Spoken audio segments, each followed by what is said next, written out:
22वें पारे के बिल्कुल शुरू में अल्लाह तबारक व तआला ने अज़वाज मुतहरात से खिताब किया है और सारी उम्मत की ख़वातीन को समझाया है। खास मकाम में समझने वाला अल्लाह करीम ने बिल्कुल शुरू में कहा कि ए महबूब अलैहिस्सलाम की बीवियों, आपका मकाम लोगों में से जरा इम्तियाजी है, सो तकवा इख्तियार करो। गैर महरम मर्दों के साथ नरम लहजे में बात न करो। नरम लहजे में गैर महरम के साथ बात, बस अपने काम की बात करो और वो भी इस तरह बात करो जिस तरह बेरुखी से होती है। औरतें नरम लहजों के साथ गैर महरमों के साथ गुफ्तगू न करो। और फिर इरशाद फरमाया जा रहा है कि जरूरत के मुताबिक बात करो, ज्यादा बात भी ना करो। अपने घरों में रहो और जमाना जहलियत की तरह ज़ेबो ज़ीनत की नुमाइश न करो। नमाज और ज़कात, अल्लाह और उसके रसूल सल्लल्लाहु अलैहि वसल्लम की अताअत पर कारबंद रहो, और जो ऐसा करेंगी तो उनको दोहरा अजर मिलेगा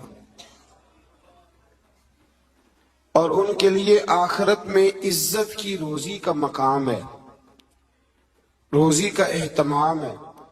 इसी मकाम पर अल्लाह करीम ने फरमाया, इन्नमा युरीदुल्लाह लियुज़हिबा अन्कुमुर रिज्सा अहलल बैति व युतहिरकुम ततहीरा। फरमाया अल्लाह तो यही चाहता है ए नबी के घर वालों कि तुमसे हर नापाकी दूर करके तुम्हें साफ सुथरा कर दे। फरमाया अल्लाह तो यही चाहता है कि तुमसे हर नापाकी दूर करके तुम्हें, पीछे किसका जिक्र हो रहा था? अज़वाज मुतहरात का, नबी पाक अलैहिस्सलाम की।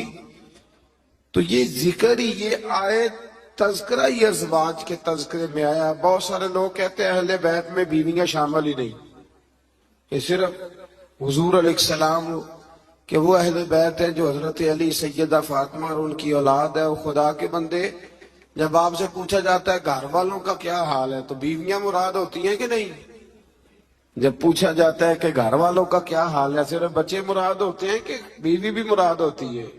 तो ये अजीब फलसफा है कि यहाँ लोग क्या करते हैं, कहते हैं सिर्फ अहले बैत से हुजूर सल्लल्लाहु अलैहि वसल्लम के औलाद मुराद है, बीवियां मुराद नहीं। तो ये सिरे से बात ही दुरुस्त नहीं है। जब अहले बैत की बात होगी तो हुजूर की सारी अज़वाज अहले बैत में शामिल, ये समझ ले बात, क्योंकि यहाँ तज़किरा ही अज़वाज मुतहरात का चला आ रहा है। फिर इससे आगे आयत नंबर 35 में मोमिन मर्दों और औरतों की इकट्ठी सिफात का बयान है।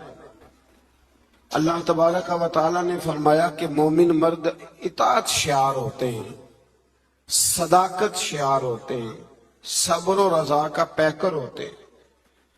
उनके दिल अल्लाह के हुजूर इज्ज़ और तवाज़ु के खूगर होते हैं। वो सदकात देने वाले होते हैं, रोजेदार होते हैं, अपनी हया और इज्जत की हिफाजत करने वाले होते हैं, और अल्लाह का कसरत से जिक्र करने वाले होते हैं। और उनके लिए अल्लाह ने बख्शीश और अजरे अजीम की नेमतें तैयार की हुई।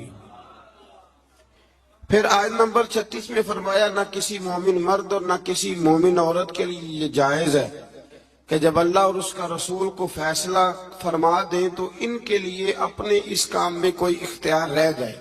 इस आयत की थोड़ी तफसीर जरूरी है, इसकी थोड़ी तफसीर कर देता हूं।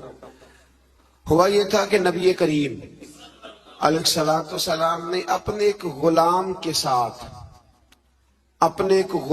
के साथ अपनी एक अजीजा जो हुजूर की रिश्तेदार बनती थी, हजरत ज़ैनब बिन्त जहश, उनका निकाह करना चाहा, पैगामे निकाह भेजा। उन्होंने कहा जी हम कुरैशी खानदान से हैं और ये गुलाम है तो इसको कैसे रिश्ता देंगे।